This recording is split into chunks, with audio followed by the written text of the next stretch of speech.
Hello बच्चों, intention of success में आपका स्वागत है। आज हम लोग अर्थालंकार शुरू करेंगे। तो अर्थालंकार के बारे में जानते हैं कि अर्थालंकार में उपमा अलंकार पे आज हम लोग चर्चा करेंगे। तो उपमा अलंकार जब किसी वस्तु का वर्णन करने के लिए उससे अधिक प्रसिद्ध वस्तु से गुण, धर्म आदि के आधार पर उसकी समानता की जाती है, तब उपमा अलंकार होता है। ठीक है, बात समझ में आई कि क्या कह रहा है। यानी कि एक वस्तु को दूसरी वस्तु के समान बताया जाता है। यानी एक वस्तु को दूसरी वस्तु के समान जब बताया जाता है तो वहाँ पे कौन सा अलंकार होता है? उपमा अलंकार होता है। यानी क्या कह रहा है कि जब किसी वस्तु का वर्णन करने के लिए उससे अधिक प्रसिद्ध वस्तु से गुण, धर्म आदि के आधार पर उसकी समानता की जाती है, तब वहाँ पर उपमा अलंकार होता है। ठीक है, उपमा अलंकार समझ गए ना सर? क्या होता है? यानी एक वस्तु को दूसरी वस्तु के समान जब बताया जाता है तो वहाँ पर उपमा अलंकार होता है। अब उपमा अलंकार के भेद या अंग समझ लेते हैं। मोस्ट इम्पॉर्टेंट है, जब आप इसको समझ लेंगे तभी आप कुछ आगे उपमा अलंकार को समझ पाएंगे। तो उपमा अलंकार के 4 अंग होते हैं।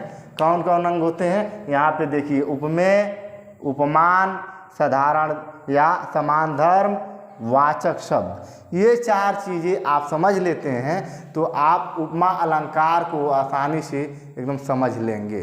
ठीक है, तो यहाँ पे उपमेय को देख लेते हैं कि जिस वस्तु की तुलना की जाए वह उपमेय होती है। यानी कि क्या कह रहा है कि जिस वस्तु की तुलना, मान लीजिए कि ये 2 मार्कर हैं, तो मैंने इसकी बात कर रहे हैं। किसकी? इसकी। यानी कह रहा है जिस वस्तु की तुलना की जाए, यानी इसकी तुलना की जा रही है, किसी से तो की जाएगी ना। इसकी तुलना मान लीजिए इससे की जा रही है, तो क्या कहलाएगा? ये उपमेय कहलाएगा। कह रहा है कि जिस वस्तु की तुलना की जाए वह उपमेय होता है। यानी इस मार्कर की तुलना की जा रही है तो क्या कहलाएगा? उपमेय। अब देखिएगा, दूसरा पॉइंट कह रहा है कि उपमान। अब उपमान में 2 ही चीज़ थी। एक तो उपमा तुलना की जा रही थी, लेकिन किससे की जा रही थी? अब इससे की जाएगी। कह रहा है जिस वस्तु से तुलना की जाएगी, तो इसकी तुलना किससे की जा रही है? इससे की जा रही है। तो इससे जब तुलना की जा रही है तो क्या कहलाएगा ये? यानी कि उपमान कहलाएगा। यानी बात समझ में आई? उपमेय यानी जिस वस्तु की तुलना की जाती है ये उपमेय होता है, और जिस वस्तु से तुलना की जाती है वह क्या कहलाता है? उपमान कहलाता है। ठीक है, 2 पॉइंट समझ में आए, उपमेय और उपमान। यानी केवल तुलना की जाती है। की जाती किससे की जाती है? अगर की जाती है, जिससे की जाती है वो उपमेय, और जिससे किया जाता है वो क्या है? वो उपमान होता है। और साधारण या समान धर्म। साधारण धर्म को देख लें, 2 वस्तुओं में जिस गुण के कारण परस्पर तुलना की जाती है वह क्या कहलाता है? वह साधारण या समान धर्म कहलाता है। क्या कहलाएगा? 2 वस्तुओं के बीच में जो तुलना की जाएगी तो साधारण या समान धर्म कहलाएगा। ठीक है, वाचक शब्द। यानी कि वाचक शब्द देख लीजिए कि उपमेय और उपमान में समानता व्यक्त करने वाले शब्द वाचक शब्द कहलाते हैं। यानी समानता को व्यक्त करने के लिए बीच में जो शब्द दिए जाते हैं उनको वाचक शब्द कहते हैं। जैसे सम, सा, सी, से, सरिस, जैसे, एव, समान, सदृश आदि। यानी 2 वस्तुओं के बीच में जब तुलना करेंगे तो इन शब्दों का प्रयोग किया जाएगा। यानी कि सम, सा, सी, से, सरिस, जैसे, एव, समान, सदृश आदि। ये सब प्रयोग खूब बेहतर तरीके से किए जाएंगे, तो आप लोग समझ जाएंगे कि वाचक शब्द क्या होता है। ठीक है, उदाहरण के लिए देख लीजिए, यानी पीपर, पात, सरिस, मंडोला। क्या कह रहा है?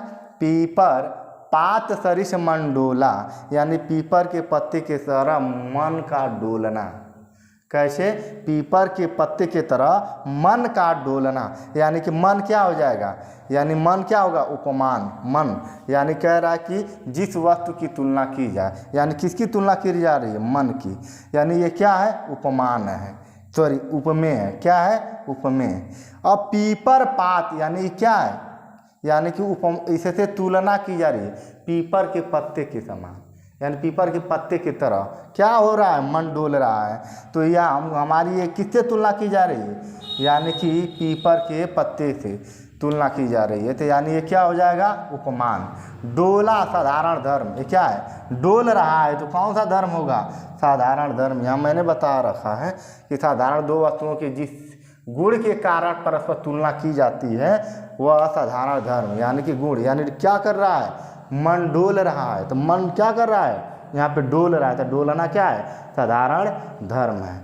वाचक शब्द देख लीजिए, वाचक शब्द मतलब कि क्या क्या जुड़ा है। तो वाचक शब्द में हमने बताया था कि उपमेय और उपमान में समानता को व्यक्त करने वाले शब्द को वाचक शब्द कहते हैं। यहाँ पे मैं दिखाया था सम, सा, सी, से, सरिस, जैसे, इव, समान, सदृश। तो इसमें कौन सा आया है, सरिस आया है। तो सरिस मतलब तरह से, यानी कि कैसे वो हिल रहा है, पीपर पात सरिस मन डोला, यानी कि पीपर के पत्ते की तरह मन डोल रहा है। तो यहाँ पे क्या हो जाए, सरिस। यानी चारों शब्द आपको मिल गए होंगे, यानी कि उपमेय के चारों अंग मिल गए हैं, यानी कि कौन से, उपमेय, उपमान, साधारण या समान दर, वाचक शब्द। आई होप यू अंडरस्टैंड कि आप उपमा अलंकार को बेहतर तरीके से समझ गए होंगे। ठीक है, अगर समझ में आ गया है तो आप वीडियो को लाइक, कमेंट, शेयर जरूर से करें। धन्यवाद।